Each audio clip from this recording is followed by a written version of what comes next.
Well, you know, after Ken's talk there, it's a hard act to follow, I tell you. Whether you're Christian. Anyway. Tender bun. Yeah,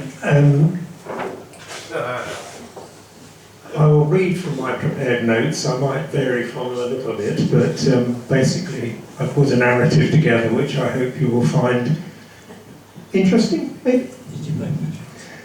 So, my love with motor cars, I suppose it all started when I was aged about 6, towards the end of the Second World War, when I stood with my mum at a bus stop in Barkingside in Essex. I could tell her by engine noise and recognition the models of cars passing us whilst we waited for the bus. That was the beginning. I passed my driving test in April 1955 at 18 years and 3 months and was allowed to use Mother's Austin A30. Now in those days, 1.6mm minimum tread didn't mean a thing. So it wasn't monitored in those days, and in the wet, with the tread on the rear tyres virtually non-existent, whilst driving towards Burgess Hill from Clayton, just north of Brighton where we lived, the A30 went off the road, backwards, into a hedge. Bengal Bradford, the insurers, some of you may remember from the long distance past, Dad's insurers didn't know I was driving. So that was the end of that, and I needed to purchase my own car.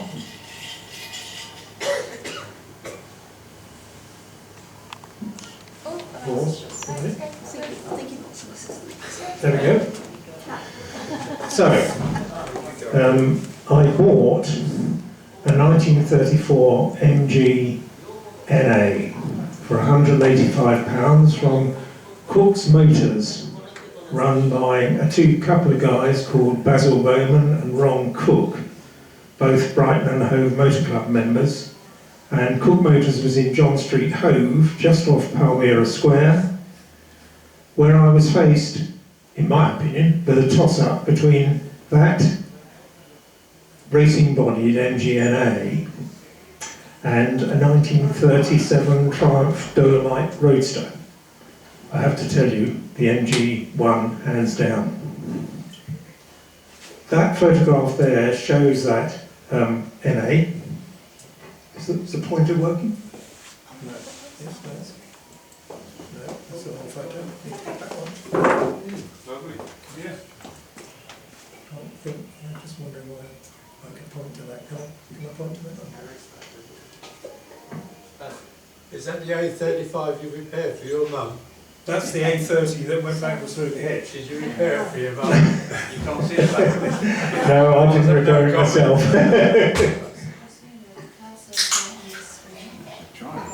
And you want to put it back on here, you just do it on to let it travel between the screens. Oh, okay. Fine. So that was on the screen, would you like it on that screen? No, it's okay, take it off. It's Oh, fine. you too. Looks like you do for me. Yeah, so that's that 1934 MGNA between my father's midlife crisis TR3 and my mum's A30.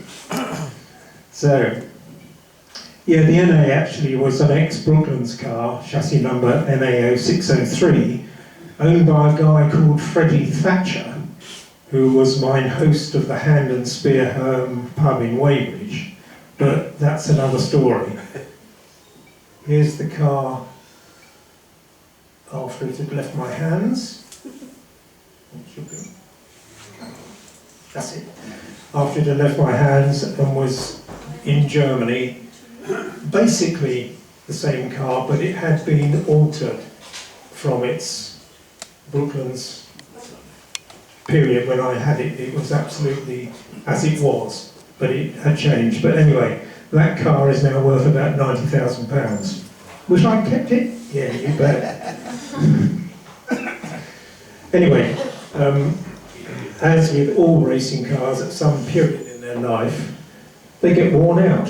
And that NA was certainly worn out. It needed a total restoration. It was sold. And then I bought a 1946 MG TC, registration CFN 39, from a guy called Ian Raby, a Formula 3 racer known as the Puddle Jumper. That TC had seen better days, so it was traded in for an excellent TC. There it is, 1948 car, owned by an engineer from Kent, and it only done 28,000 miles when I bought it.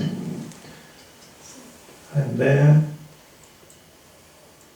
is the engine bay.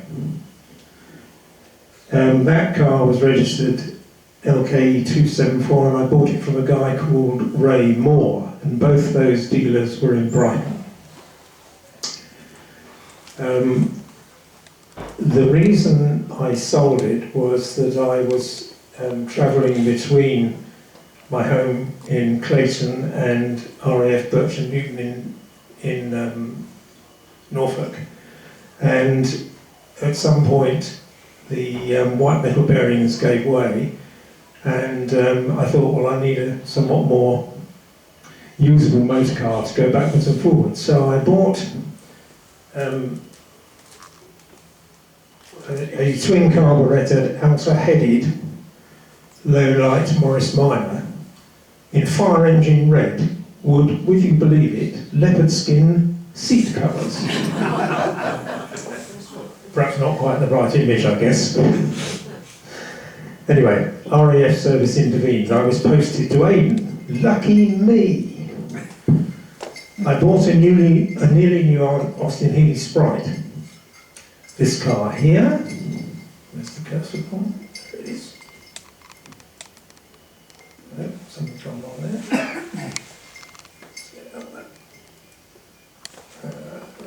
Okay.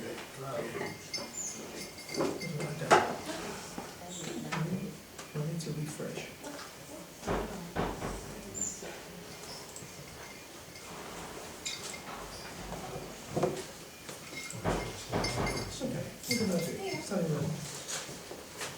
Okay, so there's the Sprite. Yay! And surprisingly, the guy who's driving it is me. What a handsome guy. Where? Anyway, yes, I bought this Sprite from an 8th Squadron Hunter pilot who was posted back to the UK. And I had my first introduction to motoring competition with the RAF Motor Club there in Aden, doing some driving tests in the sand. The bug had been. Actually, it was quite a good car for enticing daughters of squadron leaders out for a dinner and a dance. Not bad. That's an RAF Ensign estate car behind. They weren't exactly terribly good for driving tests, but there we are. I had intended to bring the Sprite back to the UK. I got a very detailed quote from Paddy Gaston for majorly modifying the car. However, the RAF changed its policy and we could no longer put cars on Blackburn Beverleys returning from Comaxa to Abingdon for Cat 4 checks. So, at the end of my 2-year tour in Aden, the car was sold to an RAF corporal. Before returning to the UK, having seen an advert in Motorsport, I had a conversation with Vic Derrington, an MG tuning and parts specialist in Kingston-on-Thames, who had a 1957 MGA 1500 for sale with a 1588cc engine. Interesting car, I thought, so I put down the deposit.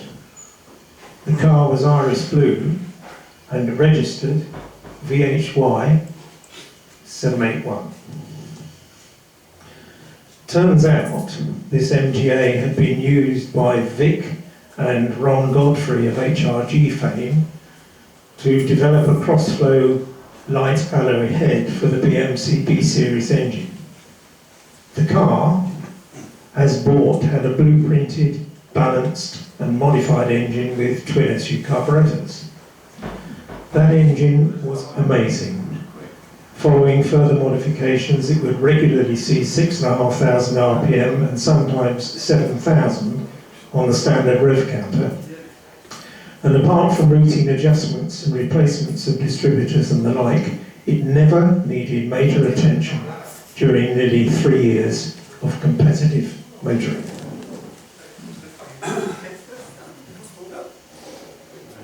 Recapping for a moment,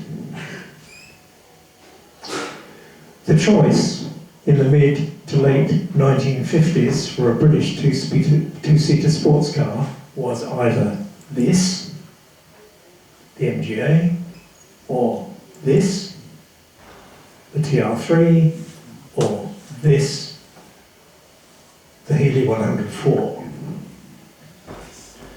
Undoubtedly, the 104 was the quickest, and with the windscreen in the lowered position, that car could have the windscreen like that or like that.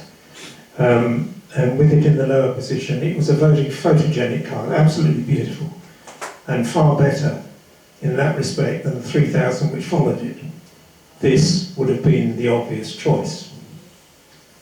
However, being an MG man, I opted for the A and picked up, sorry, oh, I've done it again, sorry.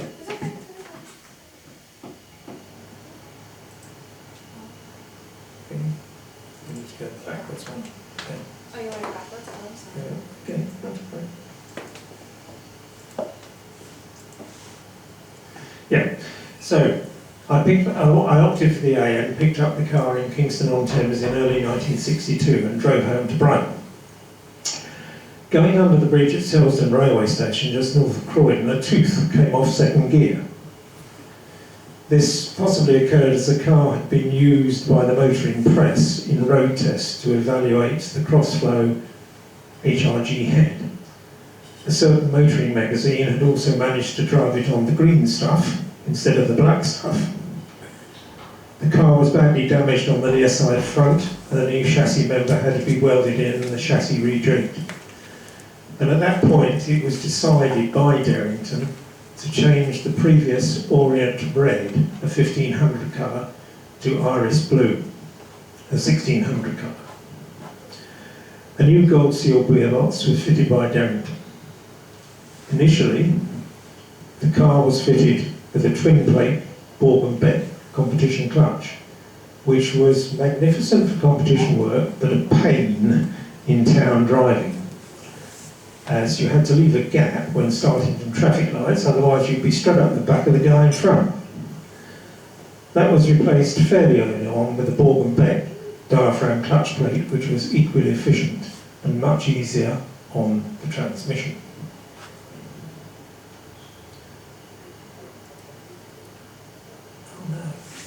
It might be right. Oh, sorry. Thanks for your help.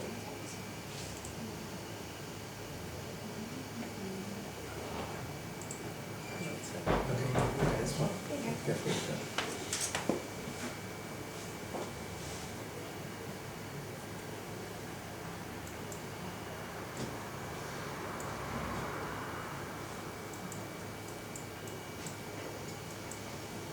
That's what we want. Right, so I joined the Brighton and Hove Motor Club, the British Automobile Racing Club, and the MG Car Club South Eastern Centre. The first event was a BARC Goodwood driving test event.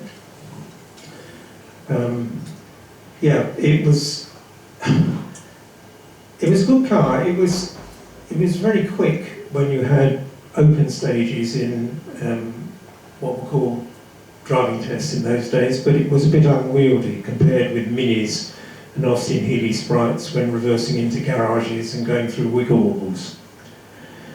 So I did a number of local BARC driving tests and events and sprints and began to realise A, the inadequacy of my MGA in its present form, and B, the fact that I wanted to go further in motorsport.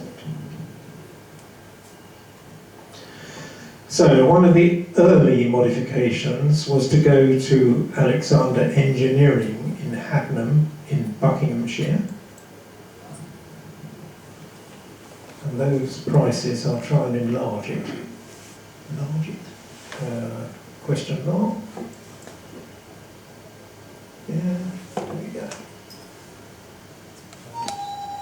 Councils and that's Okay. And some, if you can see that, I mean, some of those prices will sort of probably, I won't say amaze you, but it takes you back to a time when things were affordable, even if you up them to today's prices. So yes, so I went to Alexander Engineering and had them design a manifold and fit twin Weber 40 DCOE carburetors. In hindsight, it would have probably been better if we'd fitted Weber 42 DCOEs and would have particularly increased the top end power with some detriment to initial bottom end torque. I also paid a visit to a company in Guildford called Microcell Engineering Limited to obtain a set of contour bucket seats for the car so that the steering wheel could be used for its intended purpose, rather than hanging onto it to keep me in place. At this time I met up with a fellow competitor named Len Hall, who owned an Dick Fitzwilliam Racing Team A registered UPO 929, and he also had an engineering business in Croydon, which was quite useful. We became good friends and rivals during the 3 years I owned the HY 781. Tyres were the next concern, as radials were just coming into play. Someone, who should be nameless, suggested I fit Dunlop Durabands. Big mistake. Dreadful in the wet, massive understeer. I was not keen on Michelin X stock tread tyres, as they had a tendency to grip well but gave no indication of reaching the breakaway point of no return, which did not, in my view, suit the MGA chassis. Pirelli Cintura were the next choice, finally ending up with the later Cinturato, which was a good compromise tyre. With this now suitably modified car, initially I took part in a number of local hill climbs at Firle, Gurston Down, etc. Oops, one further back, here we are. That's Firle Hill Climb in Sussex. I mentioned new tyres. Unscrubbed at one event, bar the 12-mile trip getting to Firle Hill Climb on the South Downs, this is how not to do it.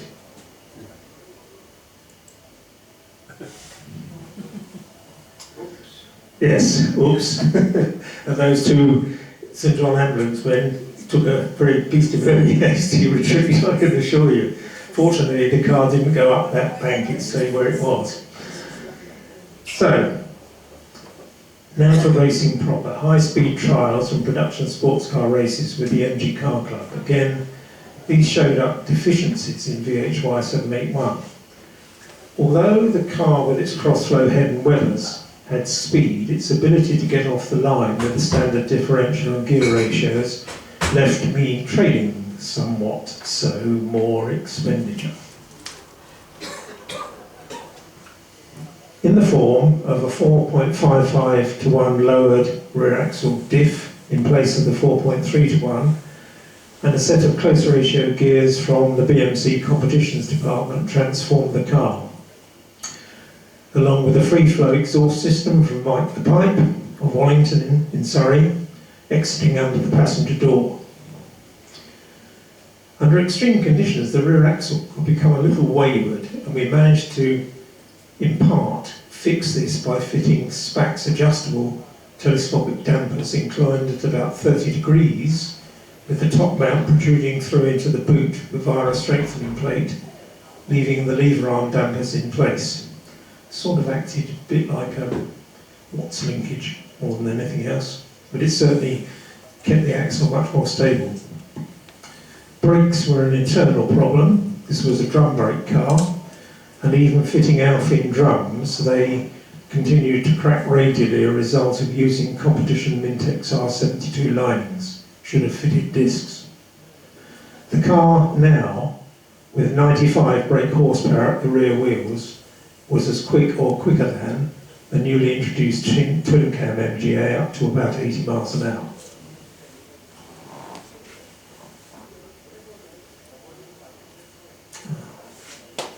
I must keep clicking close. Oh, what have I actually got? No, I haven't done that. Would you like to use that one instead? Okay. At Brands Hatch, for example, as an Allied Motor Club meeting, I came second in the up to 2 litre class behind a Bristol engine AC8, which for a 1600 MGA was pretty good going. And that was in the wet. I quite like that photo. Do you? At this point, I couldn't do much more with this production sports car under the existing regulations and continued to race at Goodwood, Brands Hatch and Silverstone with moderate success, with many a first in class.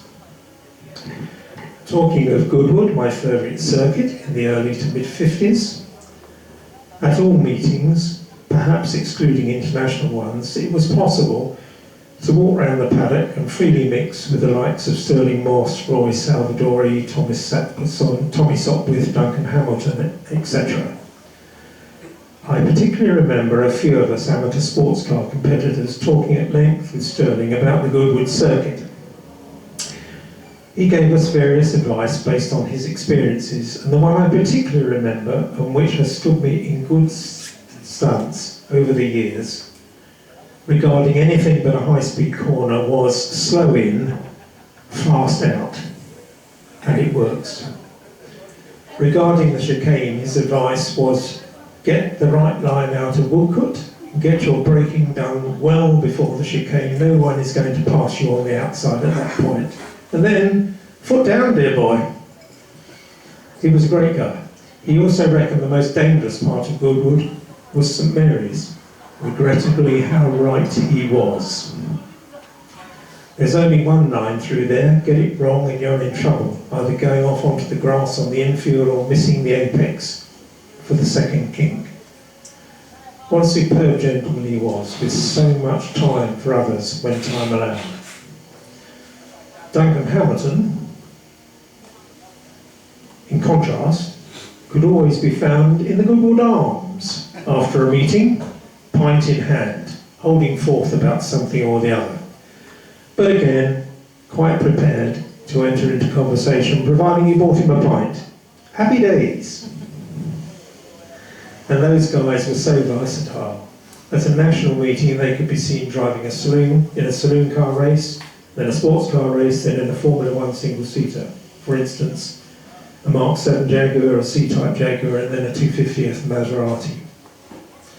Can you imagine any of today's Formula One prima donnas doing that? I don't think so. However, I digress.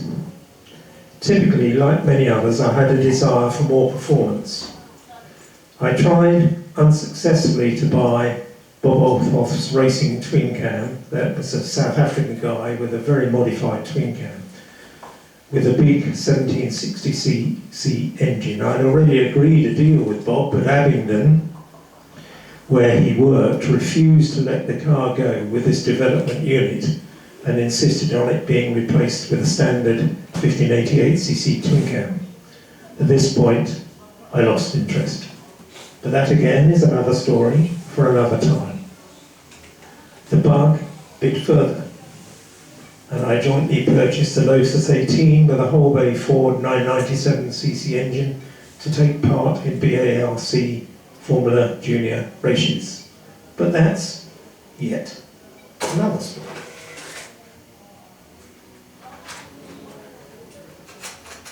Oops, you're too far off. Let's get that. There we are. So, after that little brief talk, which I hope you enjoyed, I leave you with this shot of VHY 781 competing in a hill climb at the Guinness Hot Palm at Bodiam in Kent. Thank you.